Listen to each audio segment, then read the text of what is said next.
Have you ever had something in your career that everyone else thought was working?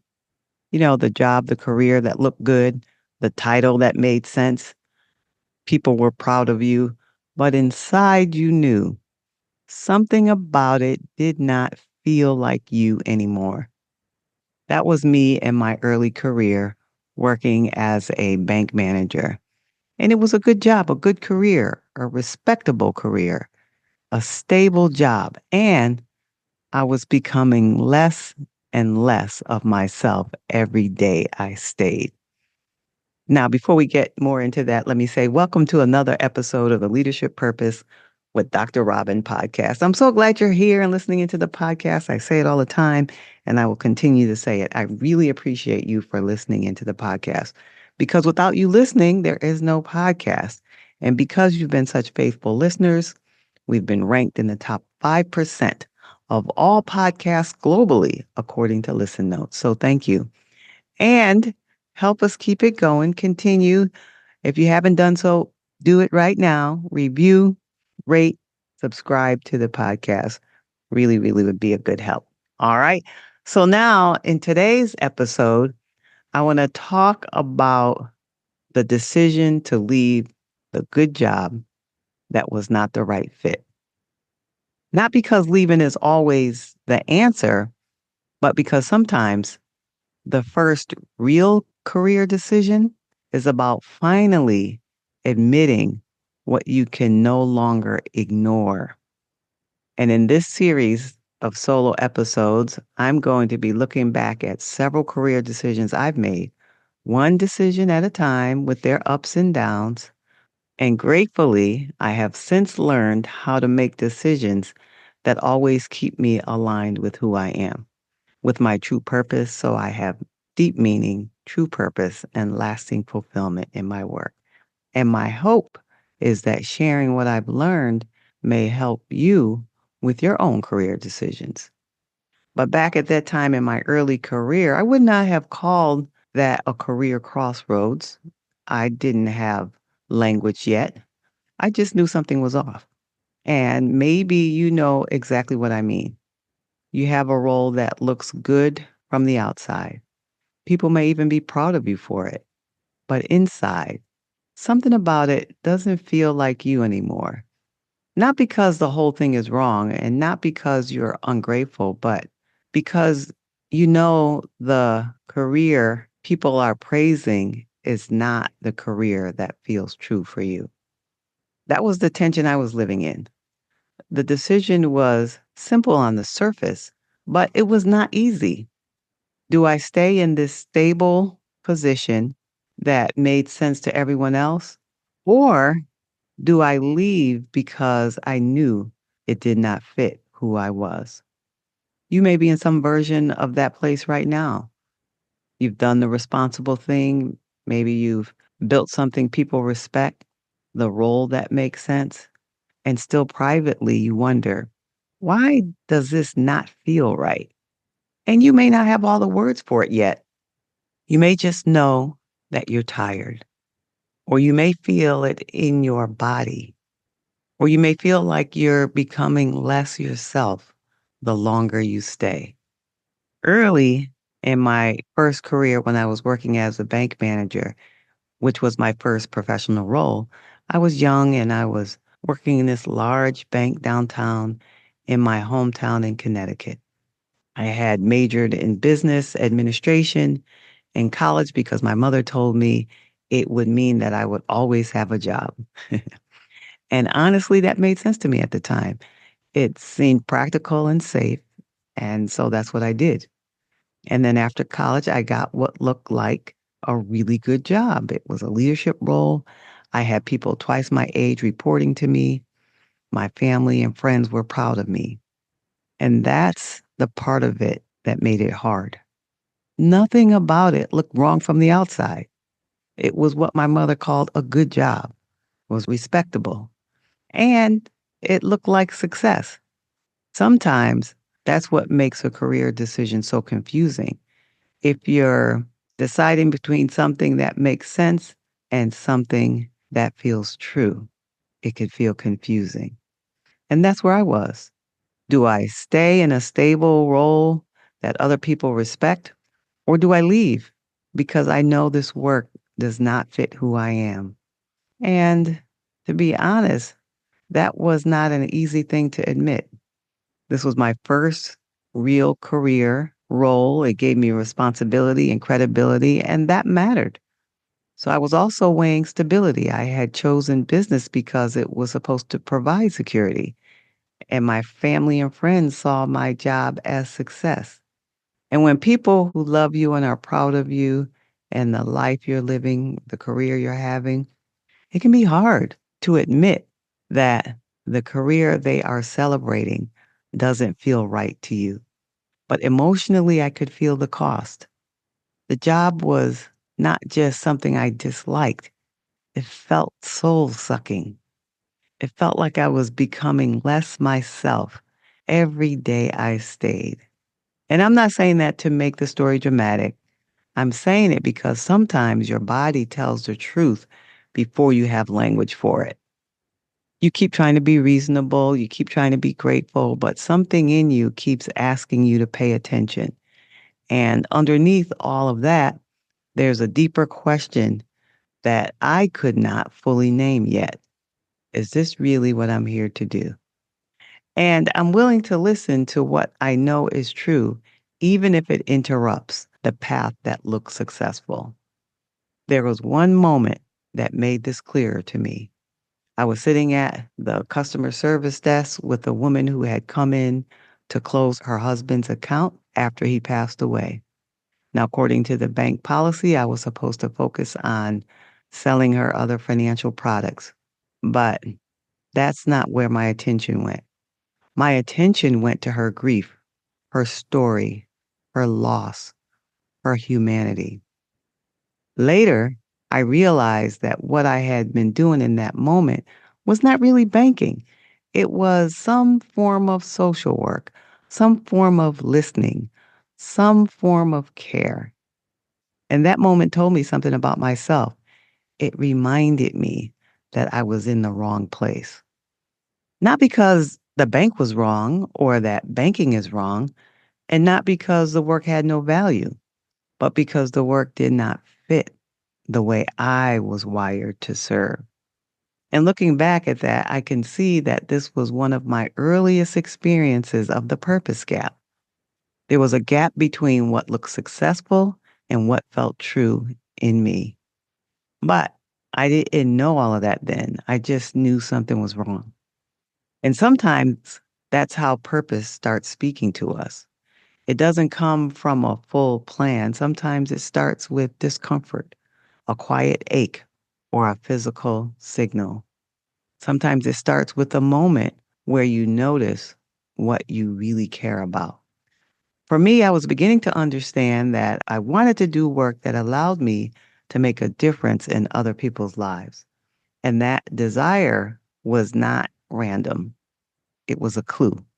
The decision moment came after having an experience that I've talked about here on the podcast while I was at that same job at the bank. The middle of one day, suddenly my nose just gushed with a nosebleed out of nowhere. And I knew it to be a signal of stress. And after that happened, later that day, when it was lunchtime, I went to my car and I just sat in silence because I needed to get away to think, just be in silence to myself and think in quiet. And as I sat there, I knew somehow it came to me and I knew I couldn't keep doing what I was doing. I knew I could not keep staying in a role that looked right to everyone else, but felt wrong to me. So shortly after that time, I resigned. And I told the woman I reported to that I was leaving because I wanted to make a difference in other people's lives. That was what I knew. But I couldn't fully explain where I was going, but I knew why I could not stay. And I think that distinction matters. Sometimes you don't know exactly where you're going, but you know you cannot keep staying where you are. Now, I'm not saying you should just walk out tomorrow and resign. I'm saying that That was my decision in that season. Your step may look different. The deeper lesson is not leave immediately. The deeper lesson is tell yourself the truth about yourself because it's really hard to make a clear decision while you're still pretending you're fine. And so now when I look back on that decision, I see three lessons. And let me tell you what those three lessons are. The first one was and is this: a good opportunity can still be a wrong fit. Let me say that again for the people in the back. A good opportunity can still be a wrong fit. That sounds simple, but it's not always easy to accept. A good opportunity can be very convincing. It can come with the title, the salary, and the respect from other people. You tell yourself, I should be happy. I worked hard for this. And yes, gratitude matters, but gratitude is not the same thing as alignment.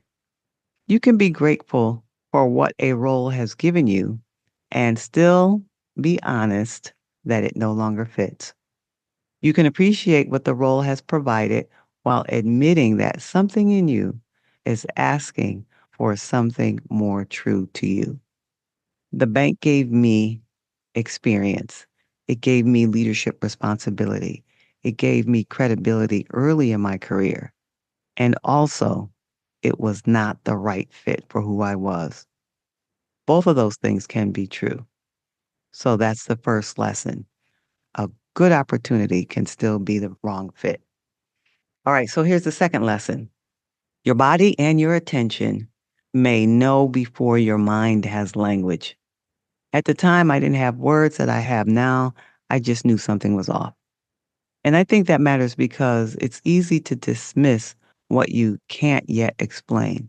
But clarity doesn't always begin with a perfect explanation. Sometimes your body knows first. Sometimes your attention knows first. For me, that moment with the woman closing her husband's accounts showed me where my attention naturally went. It showed me what kind of human need I cared about. It showed me something about the way I was wired to serve. And I didn't have all the language yet, but the clue was there. So if you're facing a decision right now, I wouldn't rush past the clues. Notice where you feel unlike yourself.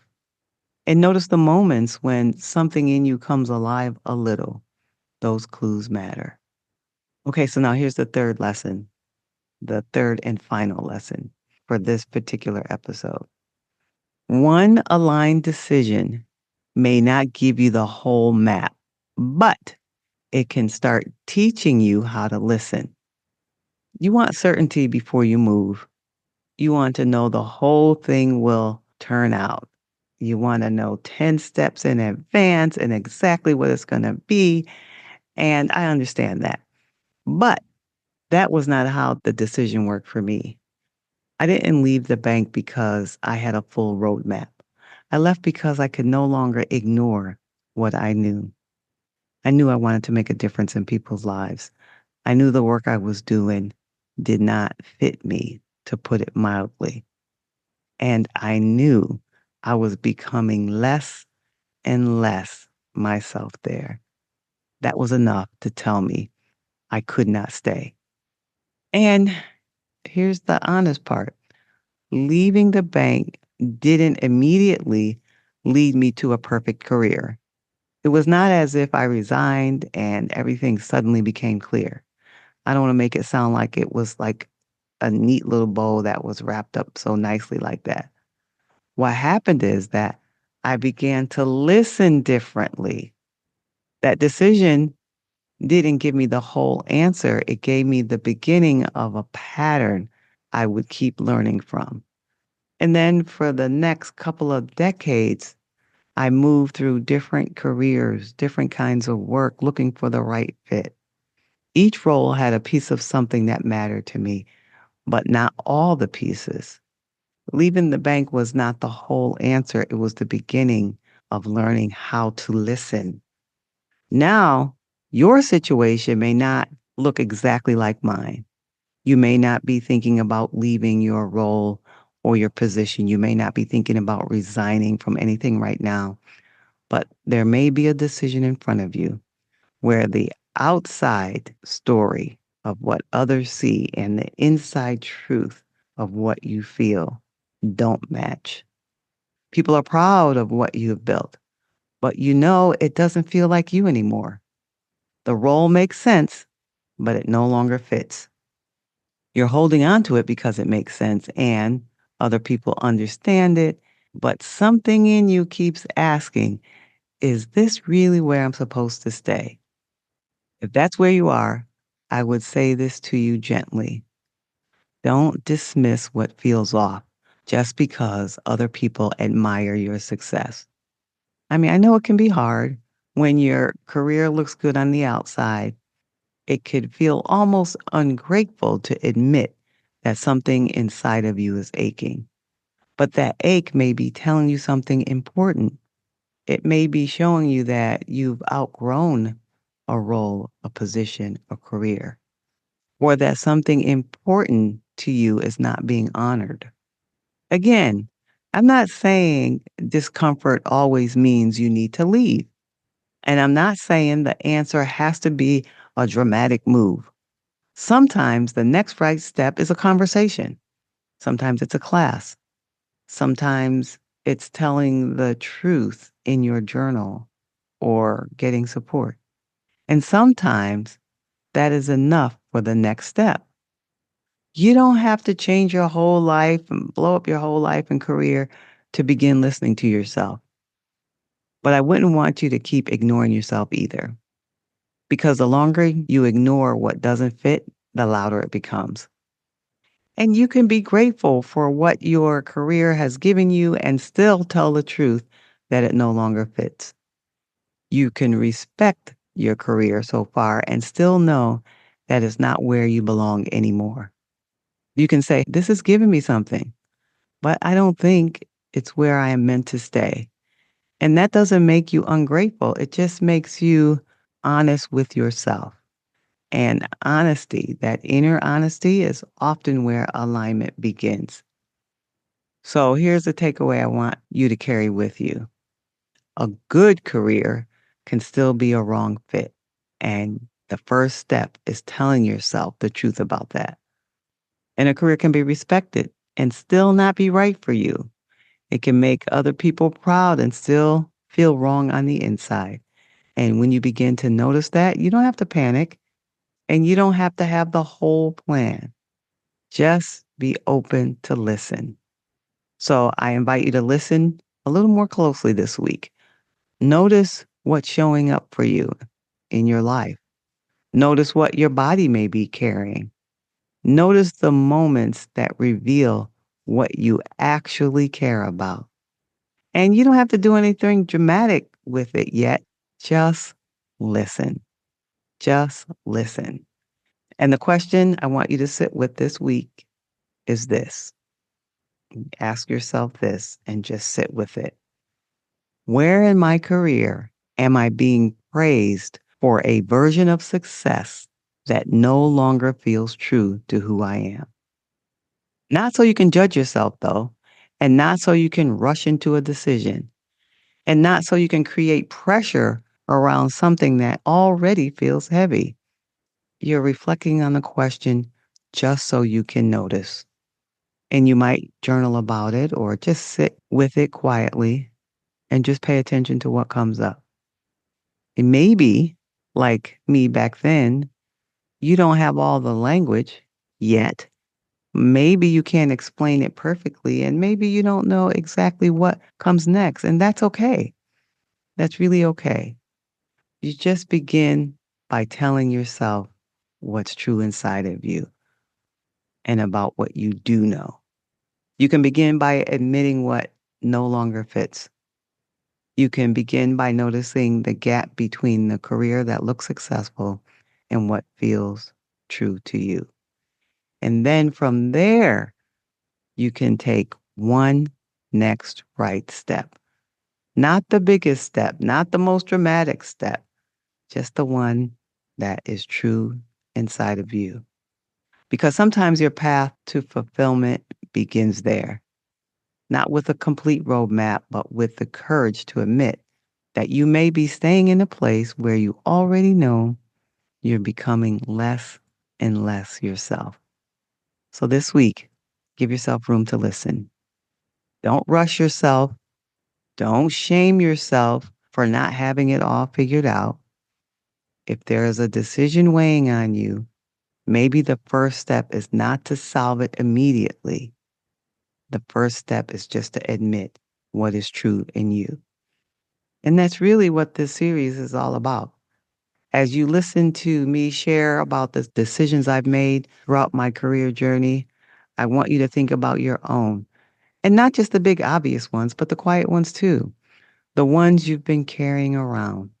The ones where the outside story and the inside truth don't quite match. Because your decisions are not just about what you do next, they're also showing you who you're becoming. So as we move through this series, I want you to listen to see and hear yourself in my story. Listen for where you might be invited to make a decision from who you truly are now in your career. And remember, for this week, ask yourself this question: where in my career am I being praised for a version of success that no longer feels true to who I am? Sit with it, think about it, give yourself room to answer genuinely. And if you have any questions about this, any of this, just DM me on LinkedIn at Robin L. Owens, PhD, at Robin L. Owens, PhD. Okay? And I look forward to hearing from you. And until next time, this is Dr. Robin.